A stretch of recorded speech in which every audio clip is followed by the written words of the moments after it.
Sorry, y'all. I was eating a ghetto salad. What's a ghetto salad, you ask? A ghetto salad is when you take and you put four doggone pieces of bacon in. It's not the intended purpose of a salad, but I tried. I tried. Okay, how y'all doing? It's your girl Tyra Crush, back with another review, and this time I'm reviewing the Haves and the Have Not season 6. And I will say off the top, by far my favorite season. Why? Because a lot happened in just a few episodes, and let's get into it. Okay, so let's talk about Mitch. Mitch is basically written in to be the solid character out of everyone. I ain't gonna say why I think that is, but his family is clearly racist, and he is definitely not that. And he tries to keep the peace between people. He actually is the one that saves the day at the end of the day. Mr. Cryer, I'm sick of him. Oh my God, I'm so sick of him. Jim gets on my doggone nerves. I do like Catherine. I do like her a little bit more now that she is not just using, even though your boy just wants to use her for her money, she is aware of that and she does not care. And so I ain't going to ever tell somebody how to spend their money. But her actually looking out for him was kind of cool, but I kind of don't like him because he gave up Candace really, really easy for a selfish reason. And that's what to get you killed in this world is, snitching when y'all was, it's not if I wasn't involved in y'all's little prostitution ring, then it's not snitching. But if I'm involved, I can't tell. Whatever you're gonna do, you're gonna do, but I can't tell. I can't help you bury. I can't help you bury her. And that's the only one that actually, kept his word was RK, even though he gets on my nerves. And I think Veronica's probably gonna wind up having him killed if he come back in her house one more time. She is not with it and wants her jewelry back. David, glad that of course that he made it, but I'm sad to see that he's so injured, with the burns and the blow up or whatever. Veronica's crazy. She's 10 karat crazy. She ain't wrapped too tight. She ain't all the way there. She's missing a few screws. Or a few screws are loose, something. So I don't when he thought he killed her, I knew right then he didn't because she's evil. Evil people die hard and they die slow. So her being in the water, and it made sense when Jim said that she was a lifeguard in college. So him thinking that he did and actually doing it is something different. Her actually throwing in his face that Jeffrey wasn't his son. Yeah, he should have choked her out before he threw her in the water. I would have been so mad. Like my friend, that is so not cool. And she called the friend with another man. So it kind of puts in your head, is it hereditary? What's really going on here? Wyatt, I'm so sick of him. I'm so sick of this junkie storyline. I need him to die in that shooting at the end. I need him to not make it. I need the Criers to make it because I don't know what the show's going to be like without them two misfits. But Wyatt can go. The Criers need to be childless. Period. I'm sick of Wyatt. He gets on my nerves. That old, entitled attitude, thinking that somebody owes him something. Nobody owes you anything. You are responsible for your own life. Yes, things happen to everybody, especially in their childhood when they're defenseless. But you can either decide to, not make that you, or you can just become it. You can make that your excuse to everything. But you're only keeping yourself in that time frame. You're not growing, you're not maturing, you're not overcoming, you're not surviving, you're victimizing yourself for a long period of time. You can either decide to remain a victim or you can decide to be a survivor. And the survivor accepts what's happened and moves forward with their life. And the better your relationship with acceptance, the smoother things in this world will move for you. People who don't have a very good relationship with acceptance try to change people, places, and situations. They try to make them appease to them because they don't accept this, that, or the other. But people who do, they move better. We pretty much know, okay, so if this is what it's going to be, let me react this way. If this is the way it's going to be, let me do this. And so that's definitely something that I know Miss Veronica could benefit from because she would not accept the fact that her son is gay. And if she did, she could move about differently.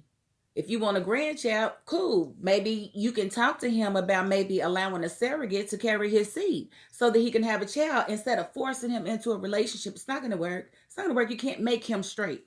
He's gay. And that's that.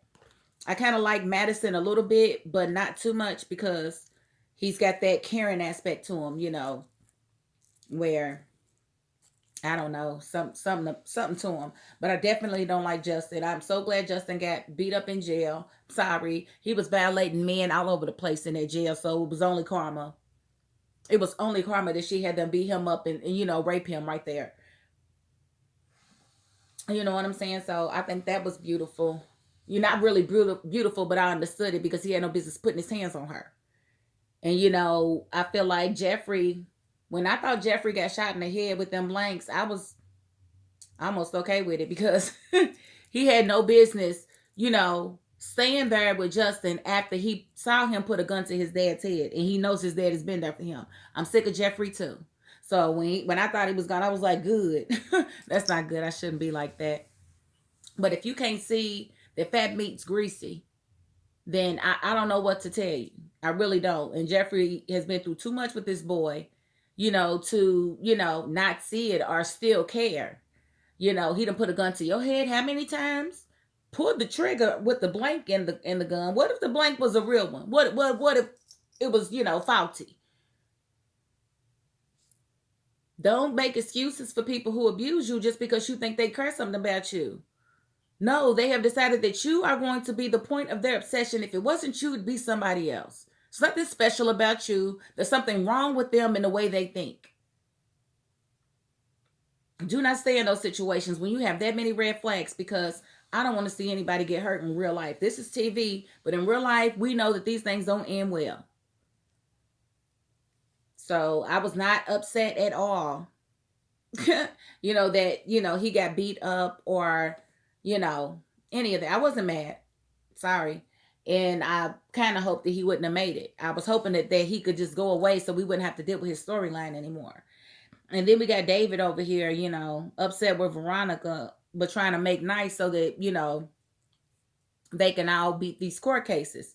But she kind of caught on to it like, hold on, you only being nice to me because you want to see how I can get us out of this, and she was right. He tried to play it off, but the last straw for him was her telling him that Jeffrey wasn't his child and that he actually belonged to his friend. And he tried to drown her, but it didn't work. Evil died slow. It didn't work. So when Jim came back with him to try to help him get rid of Veronica's body, he realized that she, basically walked back in the house. She was not dead. And he told David that, you're gonna pay for that. She's gonna come back vicious. And, of course she crazy. So she done called the whole goon squad that once they got out and told them that she had another job for him and wanted them to kill everything in the house. She didn't care. They weren't there with guns, but Jeffrey and David was ready.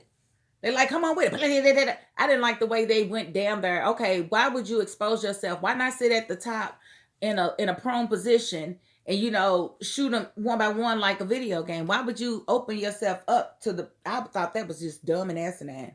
Really didn't understand it. It's like 8 of them, and I really feel like when it comes back though, I feel like it's gonna be a whole slew of bodies in their house. I don't think that they're dead. I don't think Jeffrey or David is dead. I think all those thugs are.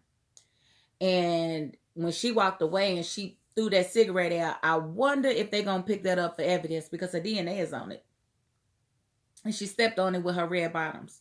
She a mug with hers, and then gonna go visit Justin in the hospital and ask him. She said she wanted to come and see her handiwork. Told him that was just the appetizer, ain't even the main course, and he's just begging her, I'll leave Jeffrey alone. No, you won't. You love him. You're obsessed with him. You are nothing without him, remember? So we're going to see how that plays out. Wyatt finally got some balls and shot his parents. I hope they don't die, but I hope he does. Because he come outside and the FBI agents are doing everything in their power to, bury the criers. Are out there probably ready to arrest them. And Wyatt comes out with a shotgun, basically says they're dead. And he, exposes the shotgun and they shoot his ass like he was a black man without even a thought. And I'm sure he wasn't expecting that, but He said he was gonna do it himself after he did them. I really thought that those shots were gonna be like bird shots and not necessarily buck shots. I didn't think that they was gonna. I really didn't. I thought that he didn't know what he was doing, and it was gonna turn out to be not that bad. But it looked like Jim was losing a lot of blood really quickly. So I really pray and hope that, they pull through, only because I'm afraid for what the show would do if they're not around. But Wyatt, he can die. He can die slow for mine. I don't like the Junkie storyline. It's overdone and I'm tired of it.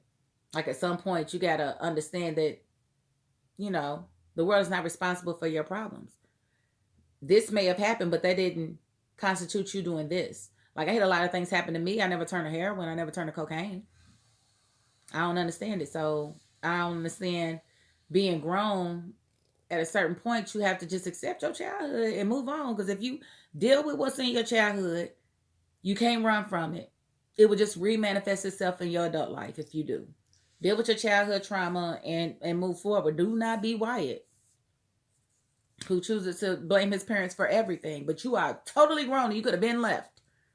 You not have to be in my house. You could leave and do your own thing. But if you're going to stay, then don't complain. That's just the way I feel about it. I think Veronica, ugh, I don't know. I wouldn't mind seeing her go. She's so doggone evil though, and she keeps the show spicy. Candace, oh my goodness. I had like one of my favorite moments in this whole series happened that's when Candace and Hannah made up. That was just so beautiful. It was so freaking beautiful, and for Candace to actually, I don't know, really try to turn over a new leaf when she dealt with her childhood trauma. Like her mother didn't know that she had been raped ever since she was 7. She didn't know that. And so you tell those things, you get those things off your mind, you give somebody else the burden for them to forget, for you to forgive them, and for them to forgive themselves and deal with it, whatever it might be. Don't be afraid to give, baggage that you're carrying that belongs to somebody else back to them. And that's the only way that me and my mother got into a good space for years and years and years and years and years and years. We were always in a bad space because she saw things one way, I saw them the other way. But I said, well, let me just one by one tell you the things that I didn't appreciate in my childhood, that I felt like was wrong and cruel or whatever. And she accepted every one of them. Had she not, then we would have been sitting there in gridlock. But you have to accept things for what they are. And when somebody apologizes to you, it is up to you to accept the apology. But once you accept the apology, they're free and clear. You can't keep bringing it up, and you can't keep making them wrong about it. If you're going to accept it and really accept it. Apologies and, forgiveness is really for the person that was wronged. It's really not for the other person. It's for the person that was wronged. So once somebody apologizes and you decide to forgive them, it's up to you if you're really going to let it go. But if you're not, then you never really accepted the apology in the first place, and you've chosen not to, and you've chosen to remain in that anger. So why kiss my buttocks? But Candace, she's actually coming out of her situation. I was really excited to see her in the White House, but I don't know who, but somebody definitely wanted her down, and they sabotaged the crap out of her. And so she, had to leave the White House, but she realized that she had that money in her account. And for her to still want to send it back, I'm like, who is this? And what have you done with Candace? Because Candace would be like, that he broke my heart, so I'm going to break yours. But I just feel like Hannah should have known that if it was Candace in her account, she didn't know anything about it because it was last week. And she had been there how many times trying to get, them to give her the money. So clearly she didn't know about it. And I don't know, I just really appreciate Candace's growth in this season. I appreciate Hannah's growth. I'm anxious to see what's going to happen with Derek, because I did like him for Hannah, but I think it's just kind of weird, that's Candace's father. And I wonder how she's going to handle knowing that, and, knowing how he became her father, but still dealing with that inside hurt of not having her dad. So that's going to be interesting to see going forward. Mitch, I think it was brilliant how he got the criers to give him enough money to pay off, Benny's debt too. That was just genius. And the boy is something. The boy is something. I really like him. But I think that's about it. Like I said, I like Madison. Don't know where that's going with him and Jeffrey. Um, it was just a lot of shooting this time around. Like it was a lot of shooting, and I'm like, dang, can't we all just get along? But evidently not. But I am about to start season 7. I don't know if I'm gonna finish it before I actually do a review. I have to see how many episodes is in it and if I have to break it down into two. But if there's anything that you would like for me to review, show or a movie, just let me know in the comments. I always respond. And again, I thank you all for watching. And if you haven't, please hit my subscribe button. Please. Thank you. Please. Thank you. That is my $5.02. Happy New Year and peace.